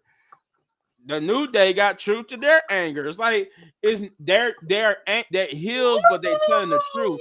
So it make you question who we should really be cheering for. Are we really the bad guys? Like Drew McIntyre said earlier, the real villains of WWE is Roman and CM Punk. Because CM Punk he wasn't wrong. CM Punk did lead WWE and trash WWE. He went on any podcast, any interview he could do, and trash talk WWE so bad, and it was hurting WWE because fans was buying into it. Yeah, that's true. But for some reason, fans are still loving CM Punk over in AEW. Even though, why is we cheering Roman Reigns? Why is we cheering CM Punk? Why is we cheering Roman Reigns? I would understand if Seth Rollins turned heel because of the fans. I would understand because I'm like, why are we cheering CM Punk? What did he do? He didn't do nothing. He left. He talked bad about WWE. He said he would never come back, and then became a hypocrite and came back. So, no. What are you cheering CM Punk for? No, he knew the money. He knew that money was going to be good since TKO done took over, and he definitely knew he didn't have nowhere else to go. For AEW, damn sure you're not going to go to TNA because he's never been to TNA. Oh, TNA had no shot in hell of getting CM Punk. Unless the only way they could have got CM Punk if that was the last resort because WWE said no. And WWE was about to say no. Yeah, for a guy that people keep chanting for, and like over in AEW, like when like the Young Bucks come out or Jack Perry comes out, they go chanting CM Punk. And AEW now last week and the week before that, they were like in a smaller venue, and they were Just saying that. I think NXT was in a smaller venue last week, wasn't they? Mm-hmm. Yeah. Okay. No, there was in a big one last week. I knew it was different from Orlando. I know that for sure. They wasn't in Orlando. They was in a whole different venue. Yeah, and tonight NXT they're in Lowell, Massachusetts. So they're in a Oh, bigger okay. one again. Well, yeah, they did say they was going to start touring more now that it was with the CW. So, Yep. They're um, but then we did before we get to the main event, we did get a follow up on that New Day promo with them backstage talking to Rey Mysterio. Because as they was walking backstage, Rey Mysterio would walk up on them, and they was like, "What? You hear the heart more on us too?" He was like, "No, just the opposite." He actually apologized because he said he had time to think about what Kofi Kingston said, and he said he admits that Kofi Kingston was right as a locker room leader. I could have handled that situation a lot better. So for that, I So apologize. Ray's the locker room leader. I mean, obviously, because he's the veteran. Oh yeah, If you think about it, you got the veteran, and then you got a locker room full of up and coming guys. So yeah, of course he was going to be the locker room leader. wow. Most of the locker room leader are the veterans. Like Finn Balor could be considered a locker room leader because even though his career is relatively young in WWE, he's actually been wrestling just as long as most people. Gotcha. So he Yeah, got enough tenure and enough experience to be a locker room leader too. But right, no, yeah. right, So right. Cause Rey Ray been there for Mysterio, like 40 years. Yeah, huh? yeah. Cause Ray been there like 40 years.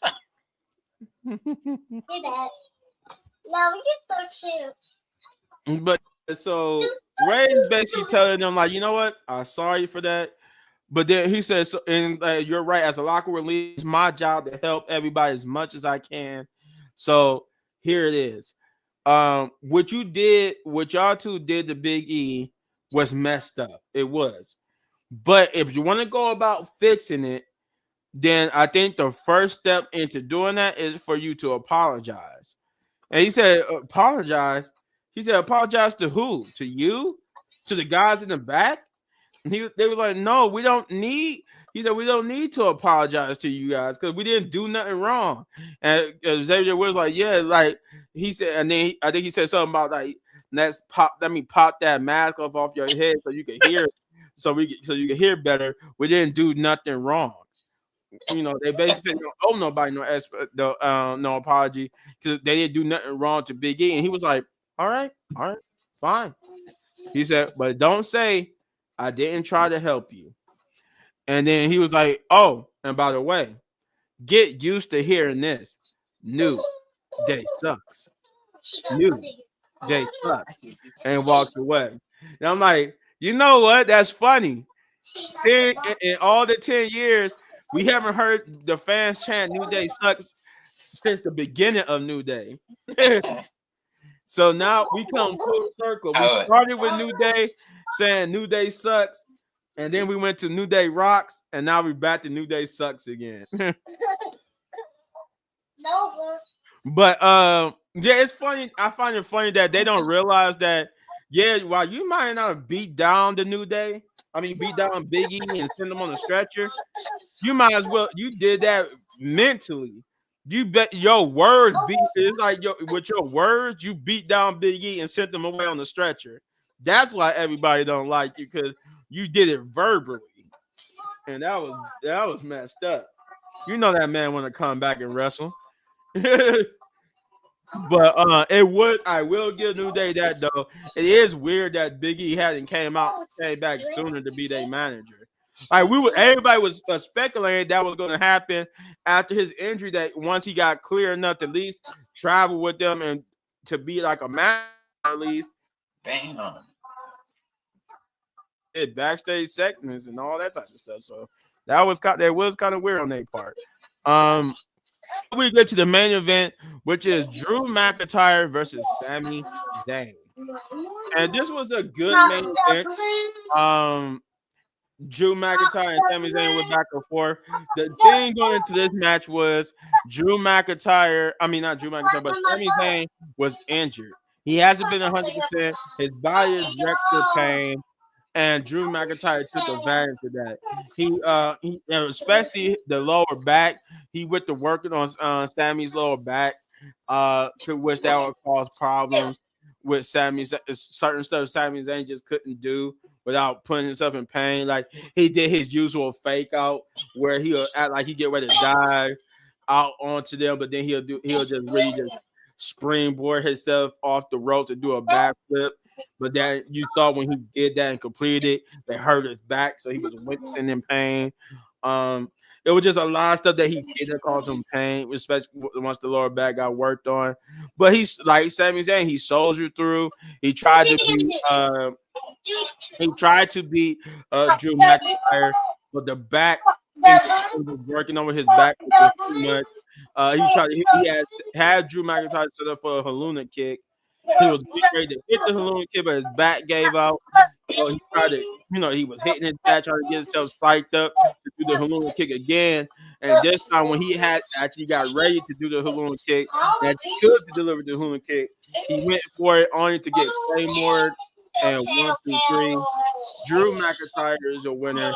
Drew McIntyre has beaten Sami Zayn 10 times. 10 straight times. 10-0. That is a phenomenal record that you got 10 victories over one individual. And I think they said like 3 or so came within 1 year of each other. But so it was like in 1 year he beat Sammy like as many times. So it was like it was definitely a record. But afterwards, it would be a short-lived victory as Drew McIntyre. What that say? It says what? It's like is it saying he's 10-0 against Sami Zayn? Is that what that's saying?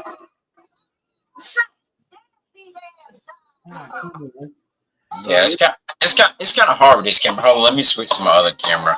Hold on 1 second. I'll try to make the screen bigger so maybe I can see what it was saying better. But yeah, you're good. It said like it said something about him being 10-0. Yeah, I see. Let's try with this one. But that's what it does. That's what it says that Drew McIntyre is 10-0 against Sami Zayn. Yeah, that's what I kind of made out that it was Drew McIntyre. It was saying that Drew McIntyre is 10-0 against Sami Zayn. Yeah, Drew McIntyre would get the beating on Sami Zayn. This would bring out Jey Uso. Jey Uso again would attack Drew McIntyre, and he would hit him with like a spear and a super kick, and was getting ready to do his signature splash on Drew McIntyre, but he would get pushed off the ropes by Tama Tonga. And then Jacob Fatu and Solo would join Tama Tonga on the ring as they would get ready to beat down on Drew McIntyre. Before that happens, though, they would get in the ring, and Drew would get up and look and see them in the ring, and they just stood there looking at Drew to see what he gonna do. Now, this didn't mean, because Drew made it clear that once this was settled and done, that he was still going to try to beat up on Solo. So they still treated him as a hostile, but they gave him a room to see if he was either going to stay or he was going to go. And he just got out the ring and let them do what they do. And he just smiled, and that was the last we seen of Drew. So they went to beating up on Sami Zayn. Jey Uso. And then Jey would get the upper hand and beat up on Tama Tonga, getting rid of Tama Tonga, and he took it to Jacob Fatu. But once he was getting ready to hit Jacob with he did like the Rock signature I put my foot right here in your hip. And then he would, when he was going for that last hit on Jacob, Solo would grab it, so he would hit Solo with the last hit, and then turn around and get super kicked by Jacob. And then Sami Zayn would try to get involved, but would tackle Sami. Sammy and Jay, and both of them would get into their trouble.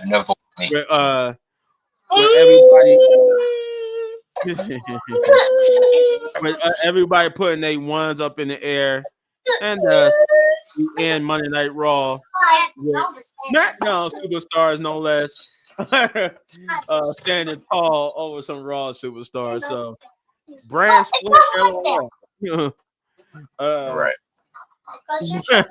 But yeah, that was that. That's how the show ended. But this was it was good though. It's still we're somehow Roman Reigns' story. If it's not Rhea Ripley and Liv, it's Roman Reigns somehow taking over two souls with his rivalry. So, all right. But yeah, it was still a pretty good main event. It was kind of short, but they made up for it with the extra angle, with the beat down and everything. So pretty good nonetheless. I would have chose a different way to end the show, but it was good. I get it. Holiday season, they trying to get it out of there quick as possible. So you know, it is what it is. I get it. I get it. But Chris, what did you think of the main event? I thought the main event was pretty cool. Felt like there was gonna be some interference of some kind Okay, of yeah, way. okay, you said it to me. Okay. Yeah, I said it to you. But it was actually a pretty cool match, I would say the least. But yeah, got 10 victories though, and that's it's pretty pretty wild. I would say. Yeah, yeah. I think now that he got the 10-0, Sami Zayn's gonna get a good victory over Drew McIntyre. Ask, brother, ask brother to help you. I can do it. Yeah. That you swing your feet. Oh, you're kind of heavy.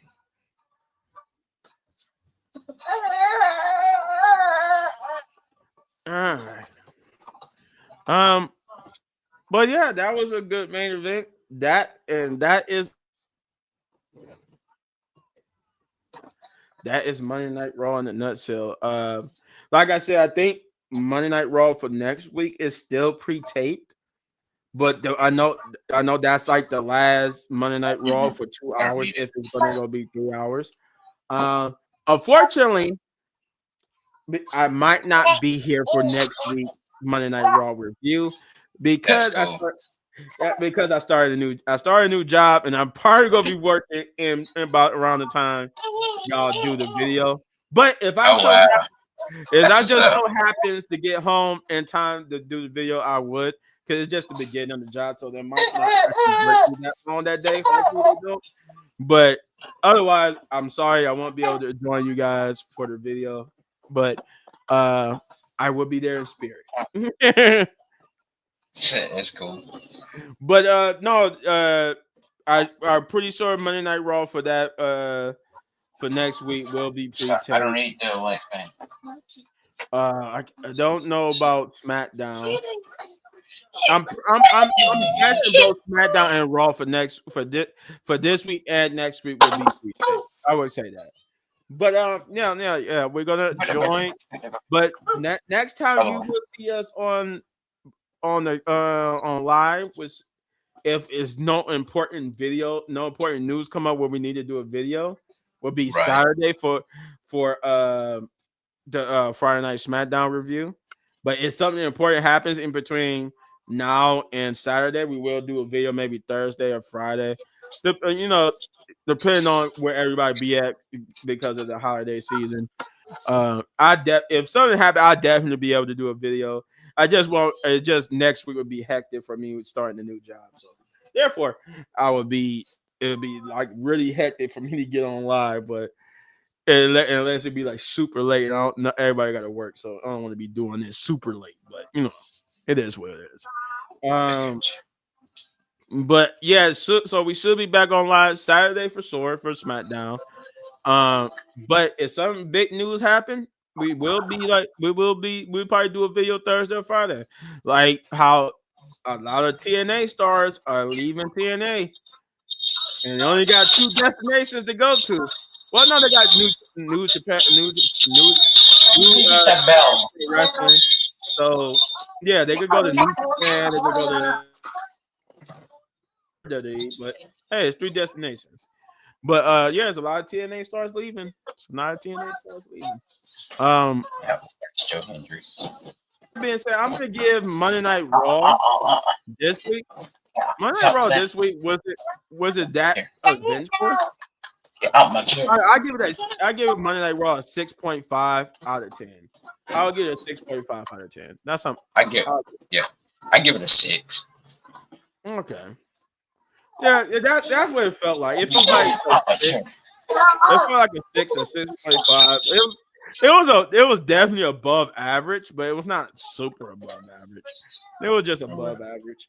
Um, well, with that being said, uh, it's shout out time, and we're gonna start with the co-host here. Chris Wrestling Views. My my man is 73,000 plus strong, which means eventually, and I'm probably guaranteed that sometime next year we will be seeing Chris with a YouTube plaque on that vacant wall right there. And with Chris having that first silver 100,000 subscribers YouTube plaque. But to get there, you need to get over to Chris Wrestling Views and hit that like, subscribe, share, hit that notification button, do all those great things. Because that's what we want. We want to be able to get on this live and see Chris see Chris for the first time hanging up that beautiful YouTube. So with that being said, like again, get over there and support the man. Let's get him to that 100,000 subscribers. Um, then there's Jeff Brett. We're gonna go with Jeff. Get over to his channel. I know him and YouTube been battling it out over his channels. Man, he been having a hard time with YouTube. Oh yeah, he made a new one. I forgot the name of it. I think it's Jeff Dog Gaming. I think that's his new channel. Probably. Yeah. So get over to Jeff Dog Gaming. Jeff as JEFF, Jeff Dog Gaming. Get over there and hit that like, subscribe, share, hit that do all those great things for him because we want to get him to 500 or more. I would like 1,000 more subscribers. He should have been there by now if it wasn't for the fact that he was getting in school remote time to time. Don't come after me, YouTube lords. I'm just saying it was kind of messed up what you're doing to my boy Jeff. Do those great things for him, man, because the man really needs it. Then we got Shay. Congratulations to her again on an amazing college life. But get over to her channel, which is Know the Rules. Again, that's Shay, Know the Rules. And where she does football and wrestling videos. So if you're a football fan and a wrestling fan, she's your girl.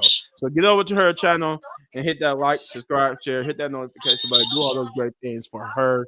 Let's get her to 500 or more subscribers. Again, that's Shay, and it is Know the Rules. Then we got shout out to main man Hector, our main man Big Bro Hector. He's gonna be back on the show real soon. Trust me. I know I'll be saying this every time, but he's gonna be on the show real soon.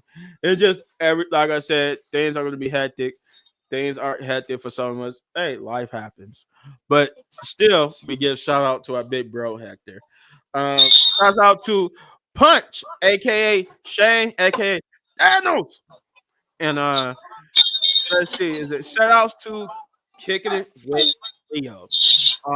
Last time I checked with Leo, he said he was at 400 and plus subscribers, so he's almost to the 500 subscribers mark. So let's get him to that 500 subscriber mark, or better, or maybe 1,000 subscriber mark. But for right now, let's get him over the 500 subscriber mark. And so go over there to Kicking It with Leo and hit that like, subscribe, share, hit that notification button, do all those great things for him because yeah, we want to get that man to 500 or more subscribers. And then we got me, Little Big Man Gaming, as you can see my name right here. We want to. I'm thankful for the new subscribers I got. We've been going strong over my channel. So thank you to the new subscribers. But I still want to get to my goal of 10,000 subscribers. You know, hit that like, subscribe, share, hit that notification button, do all those great things. And, so when I get to 10,000, subscribers. I got one lucky subscriber. Get out my chair like that. You're That's a little messing bit up my man came speakers in as and my you can lights. tell right here on the screen. And but Hey, you speaking get of out my chair. rewards, there's one more Get channel out to my show, chair. and that's Wrestling Pit Stay out my Podcast. chair. Get over to the Rest of the Pit podcast and hit that like, subscribe, share, hit that notification button. Do all those great things because this is what brings you this Two. style of video. It's the Wrestling Pit podcast, and trust me, it's more than 2 members. We got a lot of members. 16. Sometimes we all can't be on at the same time. Sometimes we all can't be on, but somebody will always be on to give you wrestling news.